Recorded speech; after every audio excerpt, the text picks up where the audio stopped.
And when do we start? That was recorded. Y'all guys are geniuses. So welcome to Moonhawk Studios Presents At Last. I'm your host, Mac Paladin, and I'm yelling a lot, so there's going to be echo, echo, echo.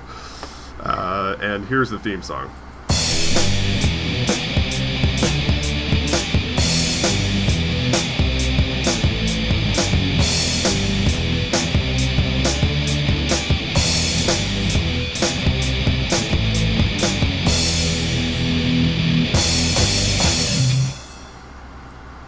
Alright, thanks to the genius of my co-stars, now we have an amazing leader for our episode this week.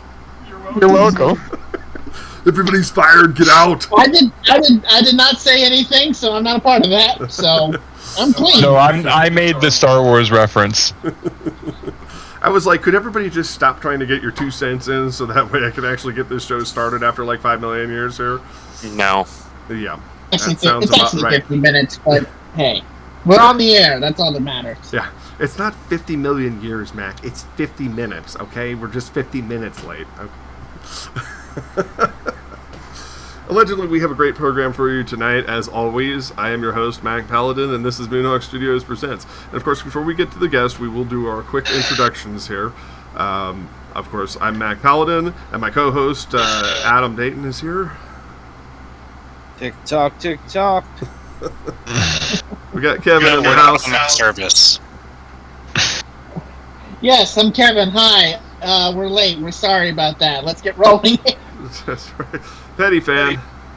So what they don't know is this is actually a number station. Go away. Do not make me come over there and apply tea tree oil to make you stop. Oh boy.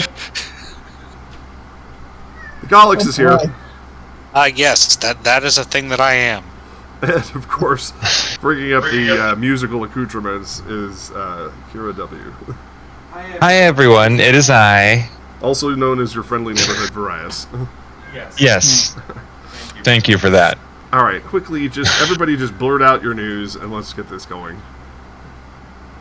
Don't really have anything this week. I exist. The I work driving at training car at work had a big gas leak today. Neat. I work at the AMC Theater as a greeter. Hi, how you doing? That's my news. Yeah. I tried to rebuild a computer today. The FX 6300 that normally runs this show went blip. And so I decided to take the parts out of my Ryzen 3 and put it into the case, and then I was building a Ryzen 5 to replace the gaming machine that is not SLI compliant for the SLI graphics cards that I have. It turns out that any Ryzen processor with integrated graphics cancels slots 2 through 5. Which includes the second PCI Express 16X slot. Are you okay? Yeah. Oh no, I had to deal with this before for somebody else. I'm just like going through the PTSD with him at this point. Why would you do circuit routing like that so that way stuff disables literally everything else? Like, even if you disable the onboard graphics, slot number 4 is just, hi, get the fuck out of here. So that's what I've been dealing with for the last 4 hours. And now the audio drivers are, to describe it lightly, crunchy. Yeah. So I'm trying to figure out what to do about that. I'm trying to run updates and all this stuff because I don't want to reformat the hard drive because it has all the important crap on it. It has all the licenses for all of our video production software. Including Anime Studio, Moho, Live 2D, Vroid Studio, Adobe Creative Suite, and Adobe CS6 Master Collection. Plus a handful of games and all of our really important podcasting stuff, some of which I actually had on the Dropbox, so I was able to pull it over to this machine, which is the machine I usually use for gaming on Monday, Tuesday, and Saturday. So that's why we are 51 minutes late. And who is deflating a tire? Anything, what are you doing? I didn't everything. I didn't look up at the ring to see who was making all that noise. But Yeah. if you could stop deflating your balloon animals, that would be great. Damn. I know, savage. All right, so we have a lovely guest tonight, and he's been very patient, and I appreciate it. It wouldn't be MSP if there wasn't some kind of catastrophic failure at some point during the season, and today is that day. But I'd like to welcome our guest, Cory J Phillips, to the program. Hello. So glad to be here. So excited. I was having a great time even when we weren't doing the show earlier. Yeah, we were doing the pre-show shenanigans. I Yeah. heard Varias entertaining you, and I thought some of that material would be good fodder for the show. But let me ask a startup question here real quick, so that way we can pretend like this is a formal interview. Aside from knowing you casually from Facebook and briefly scanning your IMDb, I know that you're a voice actor. Kind of, yes and no. Oh. I am an. Okay, yeah, expand so on that, please. Yes, actually. Tell us all about thyself. No, I'm gonna put my little soapbox here. All right. I'm gonna put it down. If you look at predominantly my career, if my career was a pie chart, I predominantly have done on camera, but for some reason, and I've been talking with a lot of people about this, voice acting has this really weird power of it just eclipsed my entire career. I've been in 2 Lionsgate films, films that I've released. They're out there. I was the lead role, but for some reason I am now more associated with voice acting than I am my on-camera stuff, which is wild to me, and I love it. I've done a lot of voice acting, and I love it, but it's so weird to me. It's so strange. So how did that come to be? Seems like a good place to start. How did the voice acting thing come to be? Yeah. Or How did you get into some potentially major motion picture? Start your career as an actor, and then transition like this. It seems like a sudden shift. That's the thing. It's yes and no. Because in the acting world, so I'll kind of answer it in reverse of how you asked it. In the acting world, actually, it's kind of it's really detrimental if you go in with a clear I want to, Colleen Klinkenbeard just had this, who's the director of My Hero Academia. She just released this article, and one of her things is don't pigeonhole your career. That was one of the big quotes from that article was don't pigeon, because in the acting industry you don't get to decide kind of what opportunities present themselves. You just decide whether or not you have the openness and the skill set to accept those opportunities when they arrive. So if you go in I'm going to be an anime voice actor, you probably won't, because the even how I got into being an anime voice actor is kind of a weird path, because I was producing a Doctor Who fan series. I was lead acting, directing, and producing a Doctor Who fan series. The villain that we hired was J. Michael Tatum. And he kind of asked me, he's like, "Hey, you ever thought about voice acting?" And I was like, "No, I haven't." And then the rest is history. And so, but that was because I decided to produce, because I wanted a grittier Doctor Who. Because one of my biggest complaints, I love Doctor Who, but one of my biggest complaints with the show is nobody stays dead. There's no permanent death in that show. Right. There's no consequences for any, especially in the David Tennant era, which is my favorite Doctor. He's my first Doctor, my first love. But in his era, especially, nobody dies and nobody stays dead. There's no purposeful, meaningful death, and so I wanted my Dark Knight, version of Doctor Who. So I produced that, and then that got me into anime voice acting somehow. Oh. You bring up J. Michael Tatum. I've met the man. He is great, but he is super spacey. Oh man, he's a wonderful person to party with. He is the best guy to party with, because his gregariousness. You think you've met him. His gregariousness only gets more as he consumes. You think that there's no way he could be more gregarious. There's definitely a way that he can be more gregarious. But he is an excellent storyteller and has the best stories. So yes, he's a wonderful human being, and he's sort of how I got my start in this. But I got started in acting and kind of how everybody in the Midwest tiny towns get started in acting, which is I was introduced to it through church dramas, and then I was like, oh, people are paying attention to me.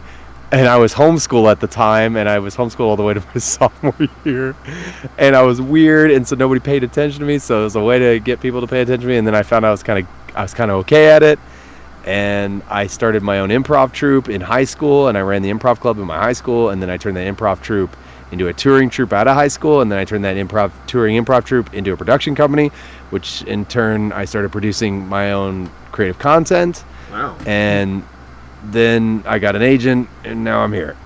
That is the TLDR version of my career thus far. That is amazing.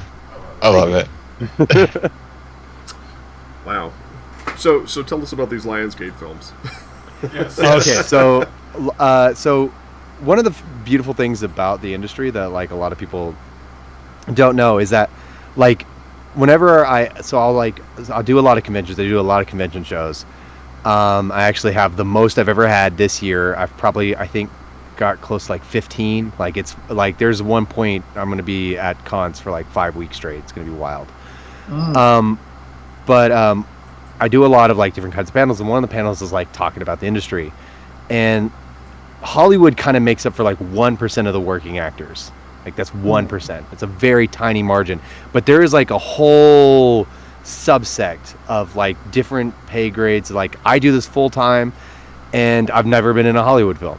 And like Flo from Progressive, she makes like 6 figures doing just that job. Right. So like there's a lot of like there's a large margin of like pay and like different kinds of work and level work. So there's like a whole industry of, I don't know if I want to call them B films, but they definitely are. They're definitely B films that are kind of based on things that are popular, or like loosely based on things that are popular. And one of those companies is a company that I do a lot of work for, and they're wonderful. They've given me so many incredible opportunities. But like, so the film that I was in was called, and it's such a long title. It is The Adventures of Rufus, the Fantastic Pet, which is a Fantastic Beast sort of like in that vein, except they wanted it really to be. So the guys who produced it, there's another company that's a French company called Ace Studios. They were very obsessed with me looking like Nicolas Cage. Like they're very, I was in the chair. So they put me into hair and makeup for 17 hours trying to get my hair to the same length and color as Nicolas Cage in The Sorcerer's Apprentice. Like they were very much committed to that cause.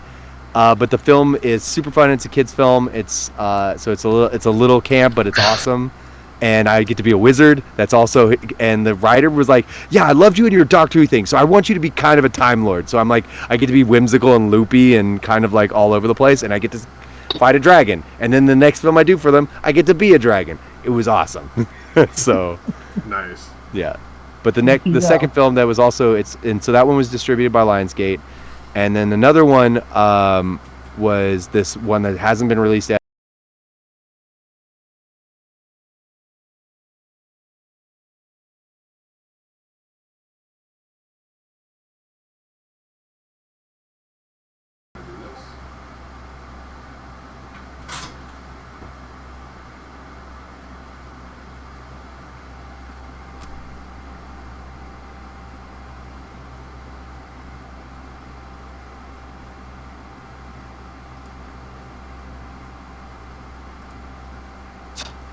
Or at least it's doing something. So Mac is back here. Okay. So let's try that again. My internet reset. Ah. So hold up a second. Let's make sure that we're actually here. Okay. Click to reload player. Now this was not my meddling. This was just we were here and the internet just went. I don't know if I got. To the panoramic modem or what. That was a hell of a thing. Yeah, looks like the typical modem. So you were telling. Restart. So you were telling us about the second movie. The second movie, yes. And then, and then it just vomited. Yeah. Oh, I get it. The second film is the wildest thing to try to like explain, because it is about a dragon who dies and gets stored in a crystal, And then the only way to reconstitute his body is by killing the descendants of the person that entrapped him. And like killing a boy and a girl from all like hundreds of years of descendants. He has to do this like for 500 years. And one of the boys that he kills escapes, becomes this like Casper the Friendly Ghost type thing. Oh my and God. like helps this girl kill me. But the thing is that I masquerade as like a 40-year-old housewife. What? As a dragon. Yeah, so I somehow developed this ability So it's Dragonheart meets Mrs. Doubtfire. yeah, it's really, it's so like I like try to thwart them. And then what's really fun in the film is that I play the dragon, I voice the dragon, and I also play live action my own minion, so I'm my own henchman. And it was like and it was so much fun because every time I do a film with these guys, I try to live out like a dream role. And so that was like my chance to be Severus Snape / Alan Rickman. So like I gave him a very Alan Rickman way of talking, and it was super fun. And I got to just be threatening. So I have the scene where I threaten the bank. I'm like, you take care of this or I'll do evil person stuff. And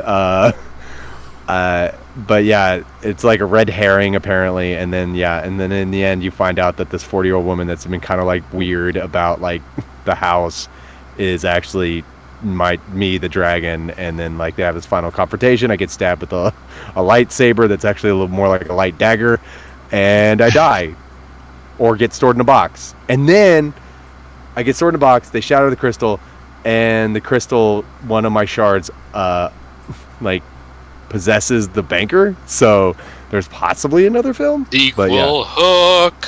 Yeah. All their films have sequel hooks. Every single one of their films have sequel hooks. So, yeah, that's a brief synopsis of a wild story. Wow. This sounds amazing. I would watch it. The level of creativity just in a lot of these projects just never ceases to amaze me. I have watched all 6 Sharknado movies, and this sounds better. It's a trip, man. It's a trip, and it's super fun. It's a little tongue in cheek at times, which I love, because I thought the Rufus the Wizard movie was very tongue in cheek, and I loved it. It was super fun, but I thought this was going to be more serious. But like as the dragon, I get to be really kind of like, I shouldn't have said that. Like it was super, and like I got to have like all these kind of like asides, because the best thing about working for this company is that they know that I'm an improviser, and they just let me. So fun story from the film, from the Wizard film. Okay. Was that we get to the, so they're a special effects company. Like they're using these films as a way to kind of like flirt with Disney, flirt with all these major companies. Like, look at all these cool special effects that we can do, and they're really they're fantastic. But normally with special effects in this kind of film, they plan all that stuff out. But we get to the climactic scene where I'm fighting this dragon, and I'm on this composite set. So they have like a massive set that they built, and then they have a small set, and they composite those two things together and make it look huge, and it's amazing. But they're like, so I'm on set, I've got my lines, I'm ready to go, and they're like, okay, cool. So here's what's happening. You're fighting a dragon. He's right about here. How do you want to do it? Oh, And I was like, what? That's awesome. I was like, how do you want to take this dragon down? I was like, well, I want my DBZ moment. And they're like, what does that mean? And I proceed to explain to them that I want to Kamea wave this dragon out of the sky. And they're like, cool. Like, what? Okay, cool. Yeah, let's do that. That is good.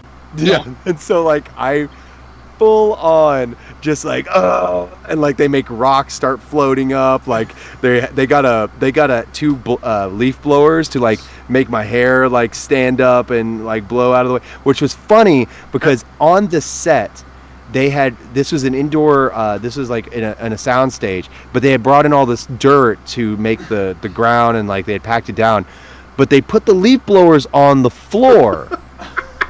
So when they turned it on for the first time, it just sandblasted me right into the mouth and into my eyes with all this dirt and dust, like just sandblast me. And so I was like, The trials of immediately, the immediately trials of- ruins the first. God, the trials and Go ahead. tribulations of a working actor. I know it was all of it. It was so wild. And then they're like, "Oh yeah, we should probably not have this on the floor." And yeah, so they make the rocks start flying up, and so like I take the dragon down with my not Kameo wave, you know, Because that would be trademark. Tap that the would be finger aside the trademark, but it's nose. Kameo wave, not Kameo wave. I don't even say Kameo. I just like do the whole thing, but I have a wand, so it's Harry Yeah, Potter yeah, meets yeah, Dragon Ball. And then they're like, okay, so you have to teleport from here to the final battle with the witch. And I was like, oh, can I Naruto out of here? And they're like, what does that mean? And I was like, I do like the two fingers, and like they make me puff of smoke away. Like there's so much weeb stuff I see in this film, That is amazing. I love it. and they just I love let every me minute. do it. It's like, do not give me this did you- power. I will abuse it. Did you ninja run? Oh no, I did not. Those boots were so uncomfortable. I could not have ninja run. Okay, so Yeah. I have to ask the question now. I see the picture on your resume page. Is this you at a convention regaling the audience with this story? Oh, the one where I'm like, Yeah. I don't even remember what I was doing in that photo. Like I do so much at cons. I've been to over 100 cons at this point. I don't even remember what I'm doing in that. That could have been me regaling a story. It also could have been me lip syncing. I'm super into doing that at cons, like lip sync battle. Go It's ahead. like I'm doing the whole opera scene from Bohemian Rhapsody. Oh man. No, I found the cheatsy way to win at lip sync battles to do anything from a musical. So I do a lot of like my go-to song is Scar song from The Lion King. Oh dear. Be prepared. Like Yeah. and I get like super into it. Like, yeah. We'll be getting our check from Disney next week. Either that or the C&D. Either that or the C&D. That follows under sampling because it was way less than 30 seconds. It was less than 15. They can't get me. They can't touch me. Yeah, it's like YouTube keeps squeezing us. It's like I was playing the game the other day and they tried to give me an ad suitability issue on that because what the hell was I singing? I was singing. They said I don't remember. I was singing the Smash Mouth song. All Star. All Star. All Star. Yeah. Somebody. No, Yeah, I'm not gonna do it. No, I'm not gonna do it. I did YouTube. I did I the didn't do opening it. bit. Yeah. Well, because we rolled the enemy team, and I said somebody once told me the world was going to roll me, Right. and I said this guy ain't the smartest tool in the shed. But I sang it. But I'm not going to do it now because I don't want a copyright strike. You remember when YouTube, like literally anything would fly on this site? Oh my god. Yeah. Remember those days? were the days. Yeah. You remember the old days when you could accidentally see something super gory on this site?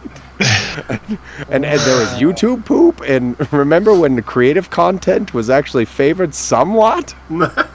Viacom came in and destroyed all that. Google. Yeah, Viacom came in, and then Viacom came in and sued them, and then Google bought it, and then they. The big issue now is Toei. The big issue Oh, now yeah. is Toei because of that whole incident. Because there is no fair use in Japan. Yeah. Yeah, that's the problem. Yeah. Toei's tough, man. They're very, very astringent. Like I did a commercial where I played the Great Saiyaman Okay. for Funimation, and the script alone, which was barely 30 seconds, took like 7 months of revision and approvals before it could ever even get past just the script part. And that's not normal. That is way not normal for a script of that size to go through that long of approvals. Mhm. Wait, if I recall correctly, was that a commercial for Ford? Because I remember there was commercials for Ford involving toy properties. So I believe was it for that? No, it was announcing the DVD set for Dragon Ball Z Kai. Oh, okay, yeah. Yeah, alright. it was, Yeah. and like, which, So that was a promo then. Jeez. yeah, it was a promo. Isn't, yeah, They're very particular, Wasn't even- apparently. yeah, they're very particular. Like, that's one of the roughest things about working in the anime industry is that, it's just, their Japanese companies are very stringent, and this is me being polite. Right. This is, Well, I mean, but in professional. fairness, but in fairness, because of the lack of fair use laws and the fact that there is so much rampant, we won't Piracy. we won't call it theft, but we will call it, shall we say, fan fiction. yeah. But theft is the word for it too. That's the impolite way to put it. It kind of makes sense because, like, I mean, the United States is somewhat unique in its IP laws. Yeah. Yeah, it's that, and that's the thing. It's like, even now, like, doing this interview, it's like I really have to, because there's like this weird thing that's happening where it's like you have Japan, and there's like, you know, and they're very stringent with everything, and they keep everything close to the vest, with their IPs, and then you have the United States and what we're going through. Like, there's a huge cultural shift. There's a lot of canceling going on, which is not like this needed to happen, but it's just like there's now a minefield, like just this massive minefield that you kind of have to like to be. And as long as like you're pretty straight and narrow, like you generally, but even like if in this interview, if I even like accidentally criticize a company a little too hard, I could like end my career. And depending on if Japan hears it and they're like, that guy criticized him, and then like, or if I'm like, you gotta slow your roll, you know. Yeah. So watch what you say. Well, you're in luck. We're not going to ask you anything controversial about. We're not going to ask you anything controversial about production companies, and we're not going to ask you to do any impressions. But if one were to slip out, then that just means we wouldn't be able to run this interview in Japan. Yeah. Well, I'm approved to do my own voices. I can do those. Right? No. But I'm just saying we're not going to. I can't say none of that. We're not going to come in here and say, "Oh my God, can you do all these voices?" Notice that I do a lot of Stewie Griffin. Stewie, can you do these voices? Can you do it right now? Can you do that?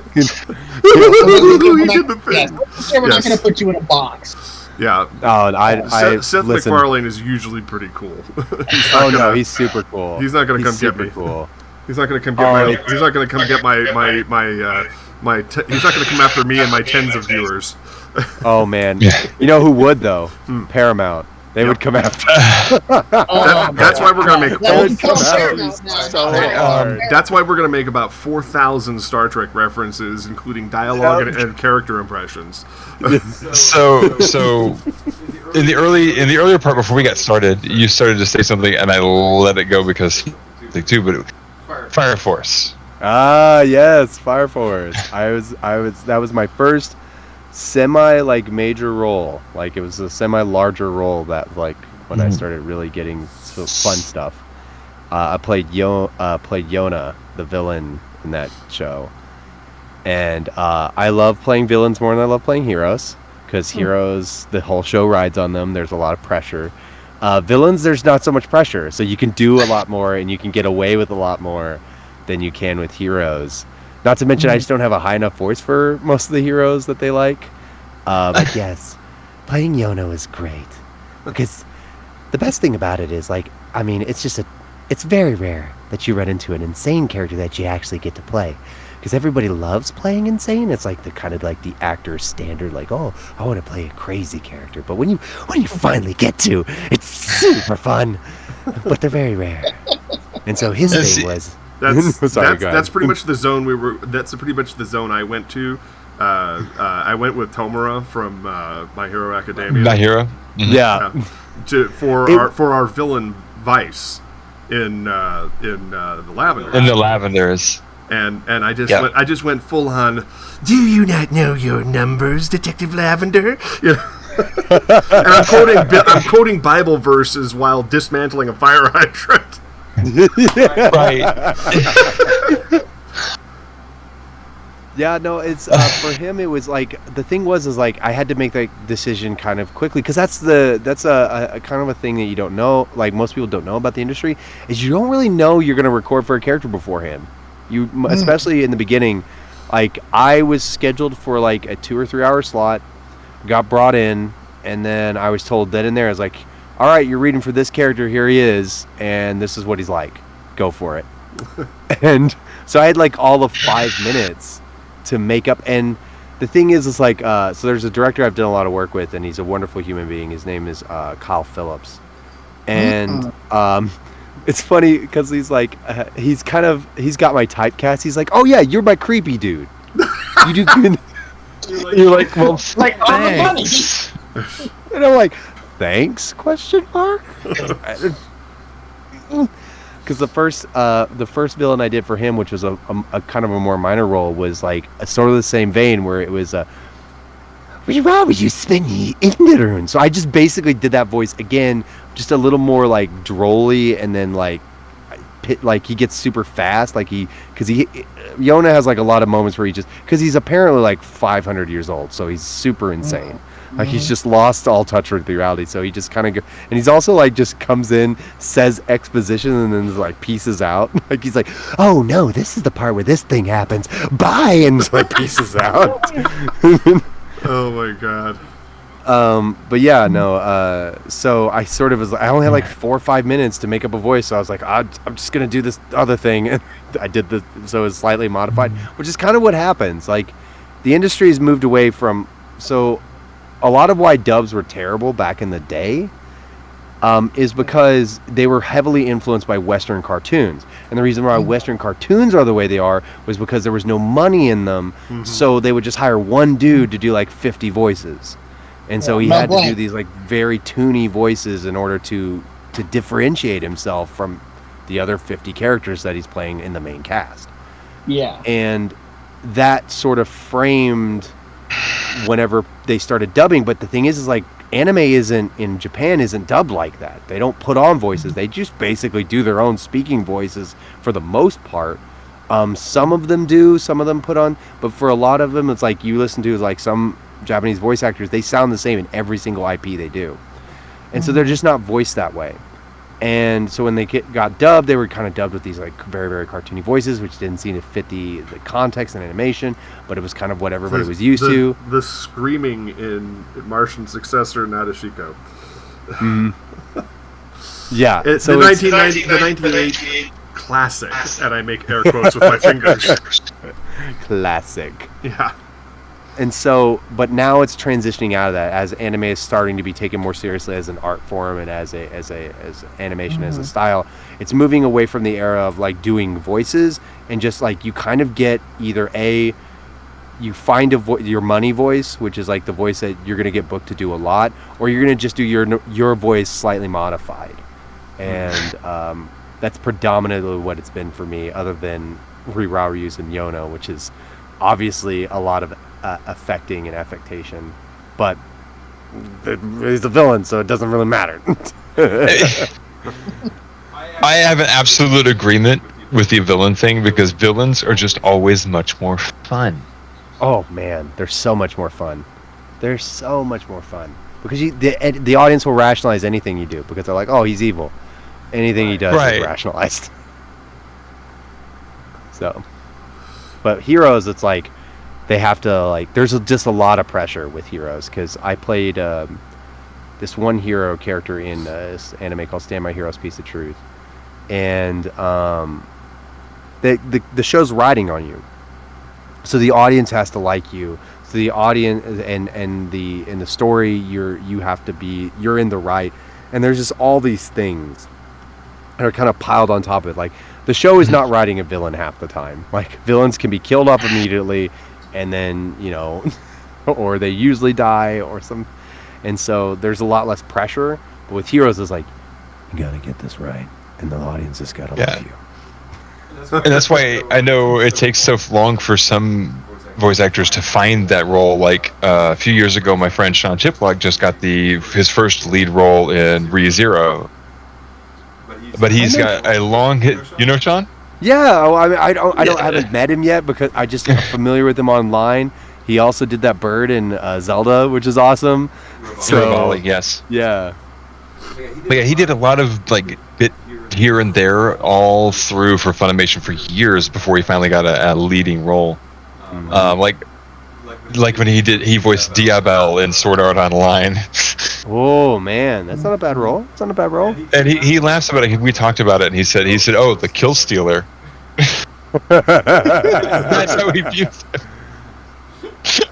It's like he was not an honorable character. He just seemed like he was going to be, and then tried to flash in at the end and get that last swing and dies. But man, just getting to be a part of something that big and that phenomenal is in and of itself like its own thing. That we're always striving for that that bigger role. We want the main leads and all that stuff. But like, I'm jealous that he got to be in SAO. Like, and I'm pretty excited. I got to be in My Hero, but it's like tiny roles. But I'm proud of that because I got to be a part of My Hero. I mean, I would love to be a lead character or villain. Colleen, if you're listening. we hope. Season 5 is going to start up in a couple of months. We'll double our audience to 8 when I upload this to YouTube. Yeah.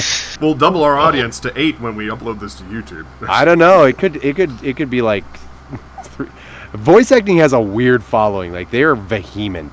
Like, they just eat this stuff up. Like, my Twitter feed, ever since I became a voice actor, has just been inundated with voice actors, and it's just people want to be voice actors, and I do not get it. Like, I do not get it. Because go ahead. No, go ahead. No, I was going to say, not to be a shameless name dropper or anything like that, but in our own productions, we've had the privilege of being able to work with Elsie Lovelock and Richard Epcar. Ooh, I know Richard. I love Richard.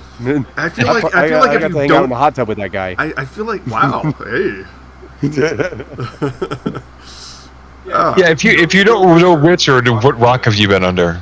I know, and he's everywhere. Like, he's somehow achieved godlike status, like the character he's played. Right. Like, he's omnipresent. Yeah, I mean, we've just had the privilege of working with so many people. Like, we were originally going to cast Sean. Kira Buckland, yeah. Sean who? Yep. Oh yeah, that's awesome. Kira's amazing. Yeah, she did a couple of lines for the teaser act of a what started out as a series, but is going to end up being a movie because half the acting troupe ended up going SAG. So we had to make adjustments. We had to make adjustments to this is a pre-existing contract. For one film. For one film. Wink.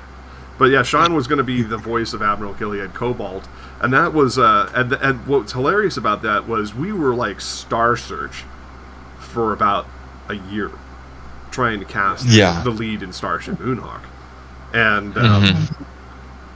so Sean was our last best hope, and then all of a sudden he got the role in SAO and he went SAG, and now we're all like, well, shoot. So Kira turns to me one day and says, "Well, Mac, you're Admiral Cobalt now." Yeah, I didn't know. Dude, you go. It was like, no addition. You're it. That's it. It's like, I know we can probably get him cheap, but Nathan Fillion is not available. Listen, Nathan Fillion will do anything, okay? Like, I love that man. It's the best thing about him. You should have tried. I'm watching the rookie right now. I would have got him and Alan. I would have gotten him and Alan. I would have had him play Admiral Cobalt and Alan play Jono Ardens, but we got Chris Patton instead, so I don't feel like I was cheated in any way. Now the kicker was we didn't ask Chris. Chris came to Mac. Yeah, I put out I said, well, we lost our guy for, potentially racist tweets. Wait, who tweeted potentially racist tweets? Oh, you got him at. Oh, okay. I'll tell you after the show. I will after the show because I have something. I have something about that. Okay. Oh boy. If it was recent, I have something about that. Okay. Yeah, it was kind of a thing. It was kind of ugly. No, that was the minefield I was talking about. And mind you, that's a pretty easy mine to avoid. Not saying xenophobic stuff. Right. Or transphobic stuff. Or transphobic stuff, that's a super easy mine to avoid. Like, right. I think or invoking Godwin's law, all in the same tweet. Oof. Anyway.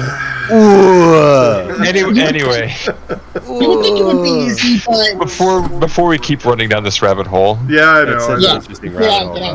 But the point is we're trying not to run that production. It's like as much as I love Castle and the Rookie, I always cast side eye at producer Alexi Hawley. because every time there's a problem on one of those productions, and it's sad because, Nathan Fillion seems like a pretty cool guy. He doesn't always get along with his co-stars, but that's okay. But anytime there's like something going down, you can kind of like zero in on Alexei and say he looked the other way. Yeah. And see, I'm not worried about for me. So you don't have to agree with me or even say anything to this. This is about me. Like if I get if I don't get a role, I'm not concerned about it because I'm my own production company. Well, that's 100%. Like I 100% agree with you. One of the things I have to tell a lot of hopefuls that get into this industry is like because there's a feedback loop. In order to get the work, you have to have done the work. In order to have done the work, you have to get the work. Right. And it's like, how do you break that feedback? And it's like, produce your own content, produce your own stuff. Right. And go ahead.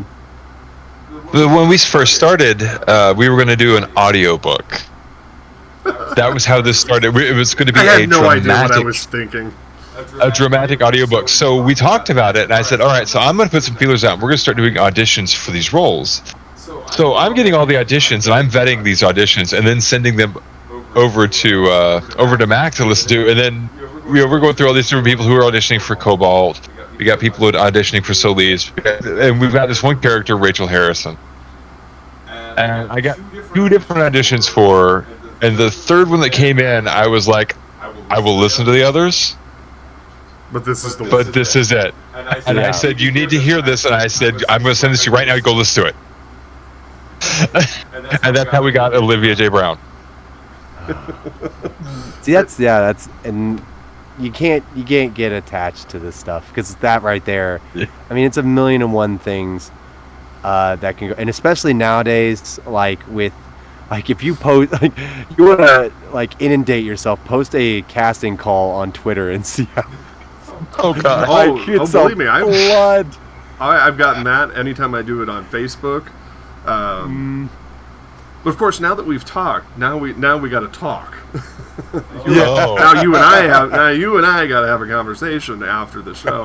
Maybe not immediately, but sometime at some point in the foreseeable future. We're gonna need to loop you in because our production that's values. how this works. Right? Because it's so hard. Like, what? You thought I was just completely noble in my intentions on this show? Oh no! I know. I'm trying to recruit talent here. God damn it! No, this is like I feel like I got caught on flypaper. Like, no, that's the thing. It's like and I don't want anybody to listen to this and like get disheartened. But like this is kind of like this is a part of it because like so I auditioned for this show and I know the director, I know him personally. Mm-hmm. I didn't get cast in the show, so it's not like one of those stories where I was like I knew the director and I got a role. That's not how it works. But I asked him, I was like, hey, how many people? And he's at Funimation, so I'll give you that much. He was at Funimation, and I was like, how many people submitted for this role? And he's like, for that role particularly, 800. Wow. And I was like, how does anybody stand out in that? And he's like, honestly, it's hard because this industry has, through the pandemic, has massively expanded. Massively. He's like, you're no longer competing against, just like there's a voice actor that's really crushing it right now. And I had him in a class, like I took a class with him. His name's Brett McKay, and he's based out of Las Vegas. Yeah, I think he's out of Las Vegas. And before the pandemic, he would not have been able to do funny stuff. It's like, you got to live close, or you got to either live in LA, you got to live in Dallas. But because of the pandemic, nobody was, And so now he's doing everything. He's like crushing it. He's getting all these major roles in anime. He's like crushing it. And the pandemic opened the doors for a lot of people that would not have had this opportunity. But with that came the downsides. Now this door is open for a lot of people for the, to get opportunities. So standing out is way harder than it used to be. And that's, so it's like, you can't get attached. Like, you got to do everything. Like we said at the top of the show, you can't just do voice acting. Right. You can't just do film acting. You got to do everything. A, and B, you can't get attached to it either. Like when I send off an audition, I don't think about it ever again. Like I was in a session with Funimation, and one of the directors was like, "Hey, I listened to your audition." And I was like, "What audition?" I was like, "What are you talking about?" And it's like, "You just sent it in on Monday." And I was like, "I've already forgotten about it." Hey, here's a question. Have you sent in an audition for one thing and then got called back for something else? Oh, absolutely. Oh, I've never booked a thing auditioning for the thing. It's always in some sideways way. Oh no, there was one. I did book one. That's a lie. I booked one that I auditioned for the character and I got that character. But most of the time it's like, yeah, so we heard you this, not quite a fit, but we got this other thing, and I was like, sweet. I've lived that too. You're That's like, why I asked. I'm going to quote Winston Zedmore from Ghostbusters and say, as long as the paycheck is good, I'll believe anything you say.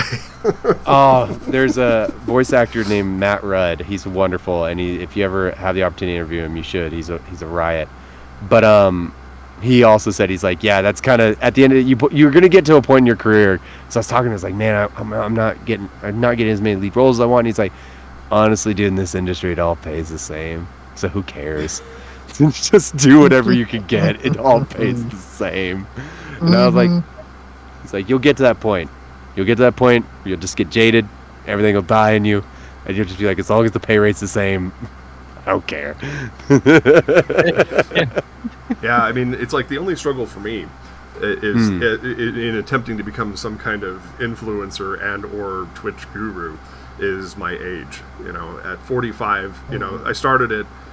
We started this program originally in 2009, and it was on TalkShoe, and that's a term I haven't heard in a while. Right? Yeah. They lost the first 9 seasons of our show. Yeah, in the off time, they lost the first 9 seasons of our show. The company changed hands, and they just found out one day that the data center that everything was connected to was a dead stick, and was no backups. Yeah, and no backups. It was just it was basically like a Pentium 3 sitting in a cubby hole in the back of a data center that had a clunky hard drive. And so I got this really sad letter from them saying, yeah, everything prior to 2013 is lost. It's funny because this podcast is sort of how he and I met. Right. Like I got pulled into an interview. I was being interviewed. Yeah, I got pulled into an interview that she was doing with Jay Horsley III over on Y2CL Radio. You know, radio, yeah. Yep. And he's like, "Well, let me talk to you about your comic." And I'm like, "And novels, and yeah, sure, okay." Yeah. And I've got a podcast too. And he's like, "We'll plug that." And I'm like, "All right." And so we got on there, and then she's doing her Arnie impression the whole time, and we're just yucking it up the whole time, and that was kind of how I pulled her into my show.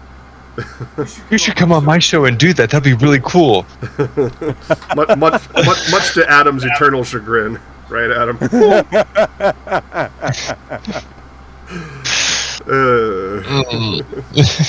No, but you know, then we got music and then everything like that. But amazingly, thanks to archive.org, we actually were able to recover about 180 of the lost shows. Yeah, that's awesome. And the Wayback Machine is holding onto a few of those for us. So I mean, I got it, guys. Yeah, we've been doing this so long. We got dead people on this program. You know, yeah. We interviewed a guy who worked with Hanna-Barbera. Passed away in 2014. Wow. I brought him on for a webcomic, started reading his resume, and I was like, whoa. You were executive producer of the Super Friends? And yeah. You co-created the Snorks. That was a fun interview too. Because I loved the Snorks. And we found that.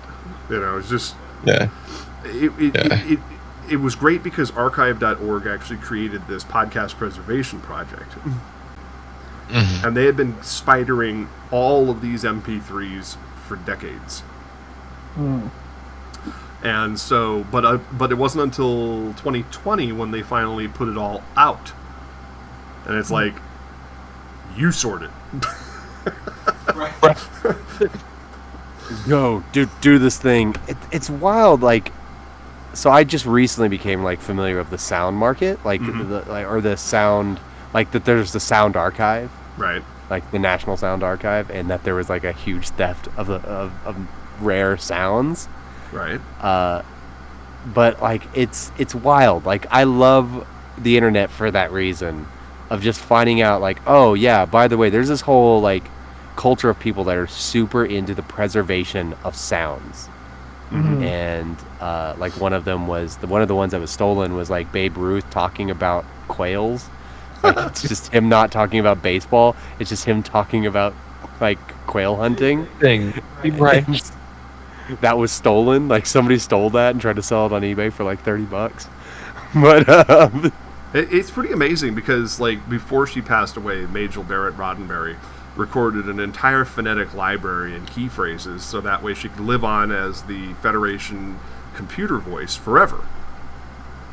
Because she knew she was sick. She knew she wasn't long for this world, so they recorded an entire phonetic library for her. And no producer since Enterprise went off the air has had the courage to actually construct an AI using her voice library.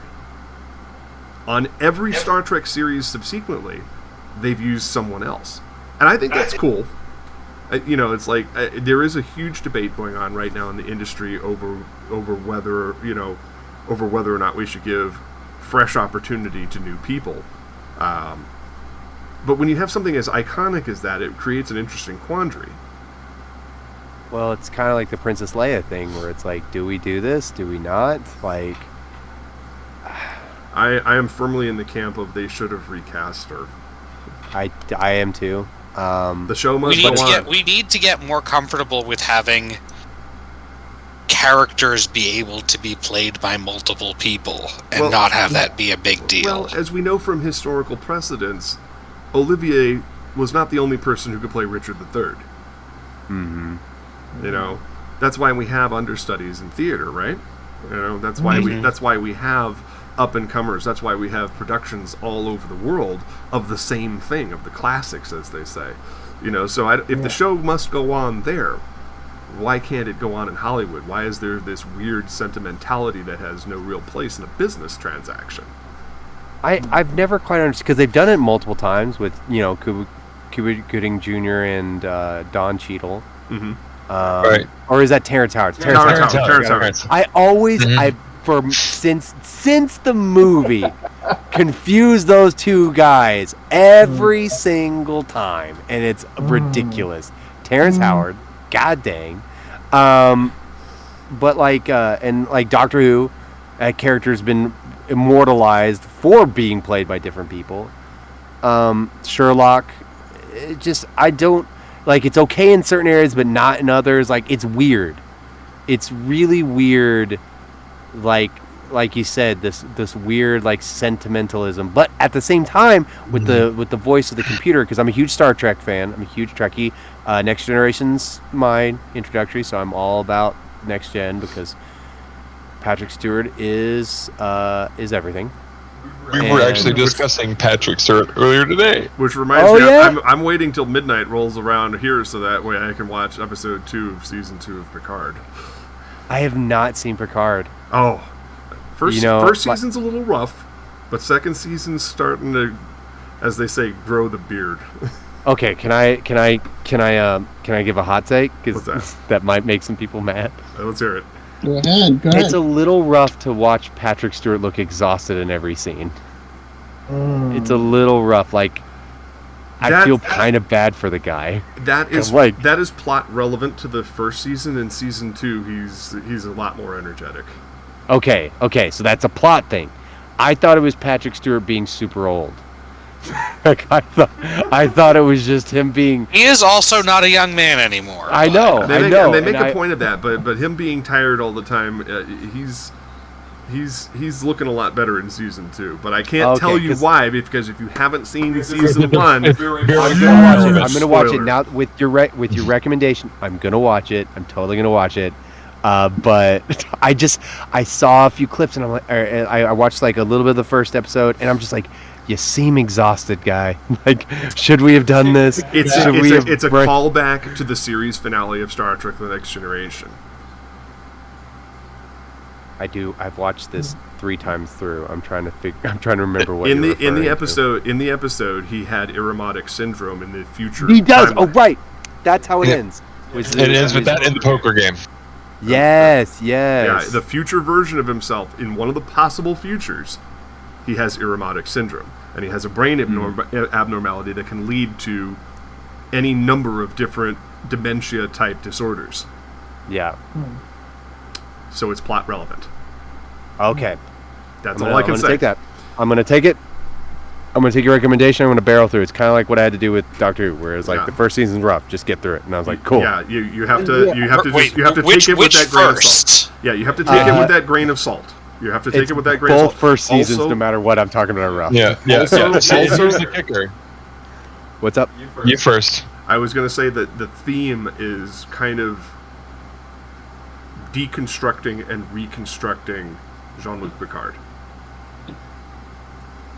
That's the overarching theme. Yeah, what I was going to say is here we have him. He is the hardcore Trekkie. I'm the Whovian. Nice. And I sit comfortably between the two of you. Now, I will not try to convince you that you have to watch Star Trek Discovery. It didn't grow with a beard until the 4th season, and we're almost at the end of that. And I'm looking forward to that too. But it didn't have a voice that I was particularly attracted to. Not gonna lie. Like, I watched a little bit of it, and I was like, this. I'll tell you This doesn't. I'll tell you What's up? exactly what the problem with the show is. Hmm. They were trying too hard to make Sonequa Martin Green play both Captain Kirk and not Captain Kirk at the same time. Hmm. Because a I lot can of see people have a that. hard time articulating what it is that they don't like about the show. And I said, everything that she's done, if Captain Kirk had done it, they would have said, yep, that's par for the course. See, maybe that's it. I don't like Captain Kirk.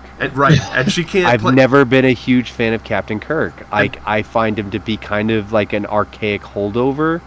Like, I just didn't fall, but because I got polished.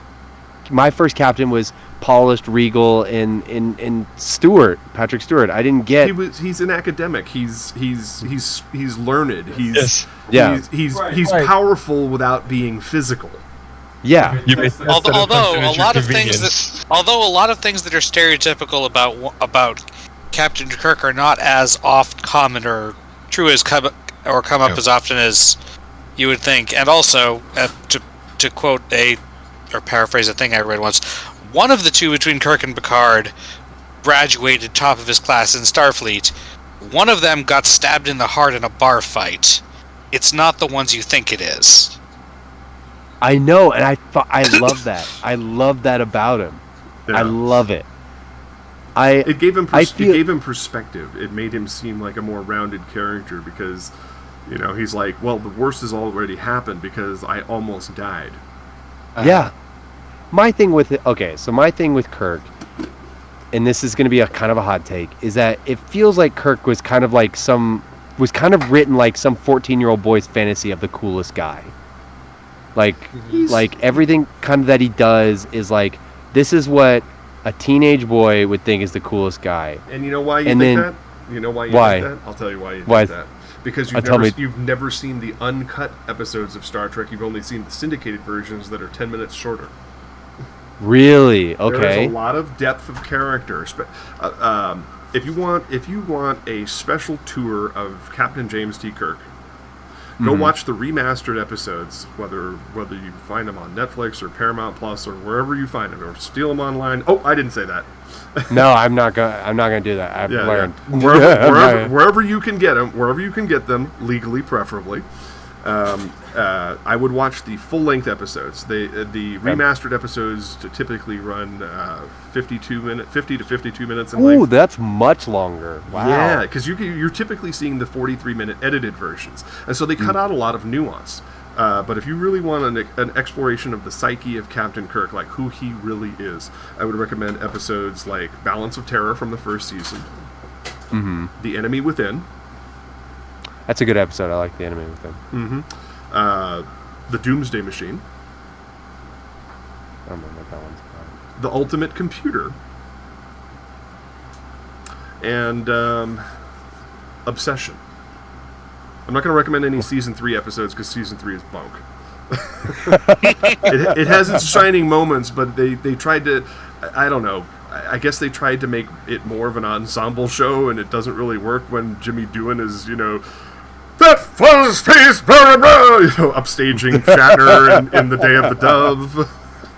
I know all the episodes by name. I just gathered that. Like, I was like, is he reading these off a list, or has he got this by memory? Oh, no, He's got this by memory. I've got it by memory. I could probably... My friend Nathan likes to quiz me. He has what he calls non-invasive time. And so he'll give me a quote from an episode and challenge me. Now, I can sometimes do it with Star Trek The Next Generation. But there's 174 episodes of Star Trek. 176 episodes of Star Trek The Next Generation, but there's only 79 original series episodes. But those 5, I think they give real keen insight into the character of Captain James T. Kirk. And then Star Trek II, The Wrath of Khan, of course. I love Star Trek II, The Wrath of Khan. Yeah. I've watched all the movies. Like, what's funny is what's weird is, like, in my Star Trek journey, I had never seen a Star Trek movie until this year. Like, I'm talking about the real Star Trek movies, not the J.J. Abrams, which I still love. I still enjoy. The J.J. Abrams Star Wars movies and the Star Trek. Yeah, proper. they're just Star Wars, Star Trek. They are not Star Trek at all. I do love them. I think they're great because I just love more Star Trek. So that's really low bar. Like, it's a really low bar to jump. Like, as long as it's Star Trek, I'm here for it. I do think, okay, my biggest problem with the Star Trek movies, the new ones, wasn't the timeline, wasn't the story, wasn't all the lens flaring on the bridge. It was the way the Enterprise looked. I like the rationalization of why it was bigger and chonky. I do not like it that it's a chonky boy. It looks ridiculous. Yeah, it looks like a toy. It looks like something that would be floating in my bathtub. Yeah, it looks like a chonky, weird mess. And the engine room is a brewery. Yes, I did know that, which is hilarious. It's like so. For $45 million, they built an entire 6-story set for the engine room. But you couldn't build your own engine room in a $150 million production. Nope. They literally the chonkiness, you're talking about like the nacelles? Yeah, the nacelles are chonky. They're chonky boys. That and the weird decisions like, well, let's move the deflector dish forward and the spine backwards, and they removed any of the protection the deflector dish had, which comes up and beyond. Yeah, if you look at it, so where I really became aware of its chonkiness, if you look at a model of it. Yep. And you kind of look at the model and you compare it to the original Enterprise. It looks like they took everything about the original Enterprise and just blew it up in weird ways. Inflated it in weird ways. Like, especially I'm on the looking nacelles. at a picture on Memory Beta, and now it looks like that between the Star Trek 2009 and beyond, they shrank the nacelles by like 50%. Yeah, because they still look kind of big. They redesigned it. They redesigned it to make it weak. Yeah. The Scott Church original design was a lot stronger, structurally. Well, it had to be because the models were heavy as hell. Right. Yeah, and J.J. Abrams J.J. Abrams did opt, at least with the Starship Enterprise, to have a physical model in the first. Yeah, he did. He wanted practical sets, as minimal CGI, and a physical model for the starship, so he could get that same lighting aesthetic of Star Trek: The Motion and the Picture. neck goes almost the entire length of the engineering section too. So yeah. It's just the chonky, thick boy in it. Like, it's not a good look. And it doesn't, like, I was super hard up about getting him on. Like, Star Trek Discovery's Enterprise, sweet. That's a sweet Enterprise. Yep. I'm really about that, and I'm so excited to see that show. And to all the haters, who say things like, "Oh, but that doesn't look like the original," I have news for you. Gene Roddenberry actually answered that 2 ways. When Star Trek: The Motion Picture came out and everybody complained about the Klingon having ridges on their foreheads, well, that's not how it was before. He says, well, if we'd had the budget in the 60s, that's how they would have looked. So just assume they always looked like that, number one. Same with the technology changes in the motion picture. He says, well, not everything got upgraded. It's just that because we have more money, we made it look better. Yeah. This is what we would have done had we had that money. And, like, but like, they had the money and they still made what they made in the Abrams.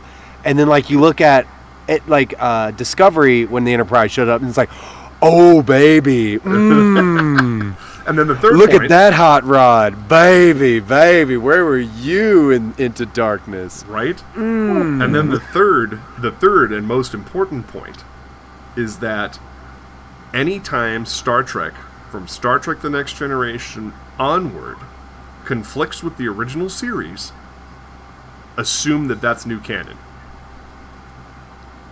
He actually made this statement explicitly, and people like to conveniently forget it when they talk about the Roddenberry rule. Oh yeah, because that's the way fans are. Fans are, and that's actually, this applies to anime fans too. Like, it applies to most fans. It's like, sometimes the worst parts about any IP is the fans themselves, because they tie their identity to this thing. It's like, oh, look at the time, we gotta end the show now. No, I'm kidding. No, I'm kidding. No, hold on. Go all the way. I'm teasing. I'm going all the way with this. They tie their identity to it, and then they make up their own canon of how things are. And it's like, no, like, this can be both can exist. There's no, like, for me, it's like, I love the Next Gen. I love the original Enterprise. I love how it looks in Discovery. But that does not mean that J.J. Abrams' Star Trek doesn't get to exist. I love that it exists. Why? Because that's more Star Trek content. Because, you know, it'll be really sad when Star Trek content's not being made anymore. Well, that's what's really the tragedy. And to be honest with you, you can't poo-poo Star Trek 2009 and the J.J. Abrams Kelvin timeline and say, well, it's not even connected, and that wasn't Prime Spock, and this and that and the other thing. You can't make those assertions and then turn right around and then say, ooh, I can't wait for Multiverse of Madness. I know, but okay. So where all this visceral is coming from for me is the cancellation of Cowboy Bebop. Okay, I loved the live action Cowboy Bebop. I loved it. I loved the original. I love them as separate things. Yes. And the fact that the fans got it canceled upsets me to no end. Because it's like, why couldn't you just let this thing exist? Why did you have to air all of your like, what did it do to your life? Did Cowboy Bebop save you? And sometimes it did, but that's like very few. It's like, no, they just want to be mad. And I was like, no, my number one anime forever was Cowboy Bebop. I'm a huge Cowboy Bebop fan of the original. Steve Bloom is an idol for me. But I also can watch that live action and appreciate it for what it is. It tells parts of stories I didn't even get to hear. Because, like, Faye Valentine now has a personality, which she didn't have in the original anime. And like, it was fun. It was a fun buddy cop. Let it be a fun buddy cop. The biggest issue, I think, is that they canceled it before it got a chance to do much of its own thing. Yeah. Yes. And it just dropped. Like, see how mad I am about this. Yeah, so mad. Because it's pretty clear they had more than they wanted to do, but... Now, mind you, I kind of get all the criticism about Vicious. I kind of get it. It's like, he's a lot. And it's not quite the Vicious that I would have envisioned. But you know what? I can suspend my disbelief. I can compartmentalize my love of the original for what this is now. And the fact that the fans killed it just really grinds my gears. All right, Varias is coming back from smoke break. She missed out on all this Cowboy Bebop talk. I do kind of wonder. I do kind of wonder if it was more of a thing of, not just the fans not coming on board, but also not getting a new, audience. Because, if it didn't have all of the fans, but it still got at least a decent sized new audience, maybe they could have at least done that second season. Maybe they could have done that second season that they were going to do. I mean, I sat down and I binge watched it, and honestly, I have to say, I love some of the creative edits they took, but the big problem from what I was reading was it's for a lot of the design elements they put for the characters to deviate from the anime, because sometimes it was like way on point and sometimes way off point, and it was so bizarre seeing it in real characters as opposed to animated characters. I've seen some unfortunate accidents with Faye Valentine cosplays. Yeah. Permanent suspension from con accidents. Yeah. I will openly admit that John Cho as Spike Spiegel is fucking phenomenal. Oh no, the standout was Jet. That guy absolutely. is Jet. That guy is Jet. Yes. 100%. He did his damnedest, and that guy, that's the standout for me. Is that he played Jet? He was Jet. There is no Jet. He is Jet. Mustafa Shakir was so great in that role, and just the interactions between the three of them, I loved. Mm-hmm. And somebody's talking about, they talk but don't have conversations, and I'm like, have you not ever seen what friends actually do in conversation with each other? Because you don't have the last time I went to New Tijuana, you got herpes, I got stabbed in the back. That kind of back and forth banter is how friends talk to each other. Exactly. And they actually developed that. You watch the original anime, and I think my thing is there's too much of this reverence for the original anime. I loved it. It's my number one. Mm-hmm. But you go back and watch it and frame it in the frame of would real people have these conversations? Hell no. First of all, Spike don't talk to nobody in that whole anime. He sort of just reacts to shit sometimes, and then just sort of buggers off and does his own thing. And then in the movie, he has one of my favorite pieces of dialogue, the hallway fight, where he's just I love a girl who could kick my ass. Yeah. Just random one-liners. He doesn't talk like a real human being. No. God, no. But we loved it for it, because there was nothing before it that existed, so we just kind of went in with this acceptance. And that's the thing, is nobody let it exist as its own thing. That's my problem with it, is that anytime a new IP is made based off of another IP, I always assume that it is going to be its own thing for one reason or another, and I'm excited about that. I get to see an alternate look at a thing that I already love. Because if I want to see the original thing remade, I'd go watch the original thing. Right. I don't want to rewatch the same thing I've already seen. Yeah. Yes. And let's not get too far into the live-action adaptation is a disease, because it absolutely is. not of Cowboy Bebop, just the concept of everything wanting or getting a live-action adaptation. And see, the thing is, for a lot of them, usually they kind of tend to actually be more like carbon copies rather than do their own thing. Mm-hmm. Yeah.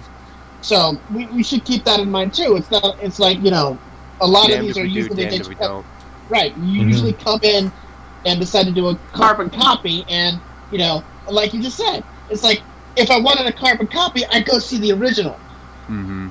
And they did something. They did something amazing in the live action where they completely changed Julia's storyline and her trajectory, and then you don't get to see what they were doing with that because the show got canceled. I'm like, I know, and that's kind of why I stopped watching it, because I found out it was canceled, and it's I don't want to get invested in this thing. It's kind of like the Firefly thing, where it's oh no, I'm invested in this thing that will never see the light of day. Well, there are graphic novels and the film Serenity to but they're not slake that thirst, but it's more like a salve that barely heals. Right. Okay, so on the point though, is that way in real life. Anyhow, on the point, hold on. I really want to address this. It's gonna bother go me. ahead. The go ahead. live actions are a disease. I'm kind of biased. I'm sorry. Oh, did we lose Go somebody? ahead. Petty Fan said he had Petty to Fan duck had to out duck out so he had to go. Oh, yeah, Yeah, because he's got MRI tomorrow. Yeah. Yeah. That Anyhow. live actions are a disease. I kind of agree, but also I don't want them to stop existing because as an actor, it's like, man, if you gave me the opportunity to play like this, Yeah. I'm gonna Right take here. it. Yeah. I'm gonna take it. No, and that's fair. Like they could, like I'm not up against all live action adaptations, but I'm against live action adaptations like for the sake of live action adaptations or because of this thing that it feels like companies have that live action adaptations will be making it like a real thing instead of just a cartoon, which it definitely feels like they're thinking sometimes.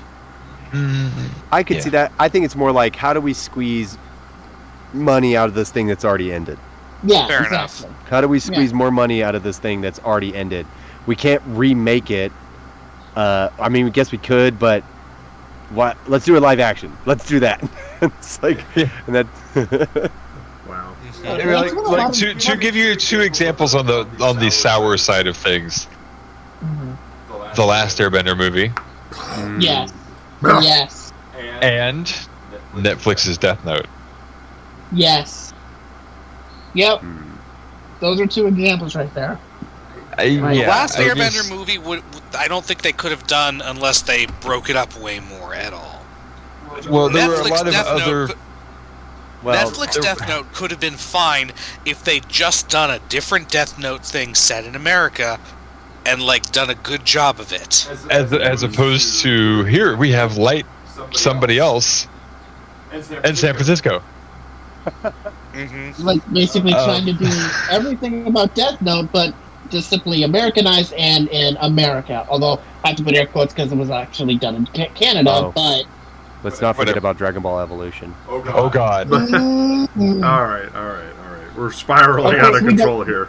Yeah, we obviously don't want to remember that because Was this a suppressed memory I just addressed? Sorry, I didn't realize you guys were in witness protection. Yeah. My bad.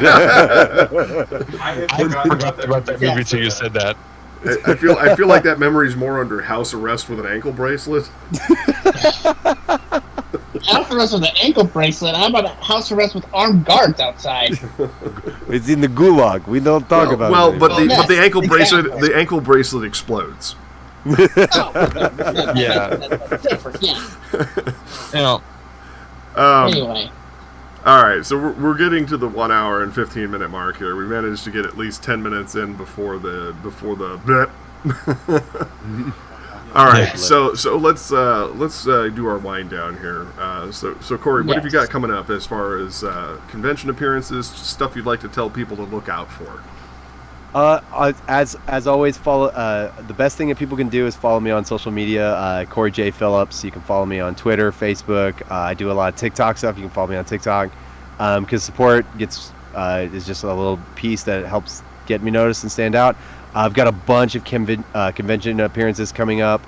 I'm going to be at Anime New Mexico. I'm going to be at Sci-Fi-Con, A-Con here in Dallas, which is a huge one. So just come out and hang out at my booth. And I also do a lot of improv, so if you're in the Dallas area, come check me out. Super fun. All right. All right. Cory, it was a huge pleasure talking to you, and we are definitely going to have you back on the show because there was way too much information to get into one podcast. Oh, yeah. We were having way too much fun in the pre-show anyway. Plus, when we have you star in some Starship Moonhawk spin-off, I would love it. in a lead role.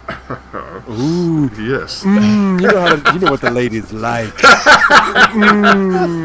We'll have plenty to talk about on a more personal level then.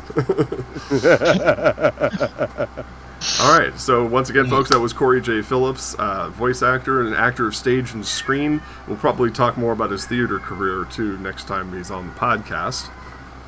Next week, we are going to have Max Miller, the host and creator of Tasting History with Max Miller, which looks incredibly fascinating. Oh, man. And the week after that, on March 23rd, we're going to have Bee Highland. voice actor, entertainer, model, and podcaster. So I'm looking forward to the remainder of the month because we're going to have some pretty interesting variety. I'm working on scheduling April, so stay tuned for that. I am actually individually scheduling every episode of Moonhawk Studios Presents on the Twitch page. Of course, if you're seeing this on YouTube, that's twitch.tv/MacPaladin. And follow me, of course, on social media. I'm almost to 500 followers on Twitter. Woo! That's because I'm 45, and we late model Gen Xers didn't really do social media in the beginning. Even though Twitter's been around since like 2004. Yeah. As TWTTR. I mean, I've been on Twitter since 2008, and I have 553 followers. Yeah, So- we're not doing a good job on that, but I'm working on it. I mean, Late to the party, but getting there. Exactly. I got a lot of catching up to do if I'm going to catch up with Kevin and Adam's combined 50,000 plus tweets. Well, I mean, I have like 300 followers on Twitch. Get the fuck out of here! You're part of the problem. well, of course, a lot of the followers that we have, you don't know if they're real or if they're bots, so keep that in mind too. After the 7 million bot purge back in 2021, yeah, True. pretty sure they're real people at this point. Yeah. Some of them are real, some of them you don't know. No, most of mine are real. I've conversed with almost all of them. Okay. As my mom used to, as my half Italian mother used to always say, pazienza. All right, folks, that's our broadcast for this week, so be sure to tune in next week and we'll have more partial excitement for you. Until then, I'm your host, Mac Paladin. On behalf of the crew at Moonhawk Studios Presents, thanks for watching. Stay safe out there, kids. Stay safe, y'all.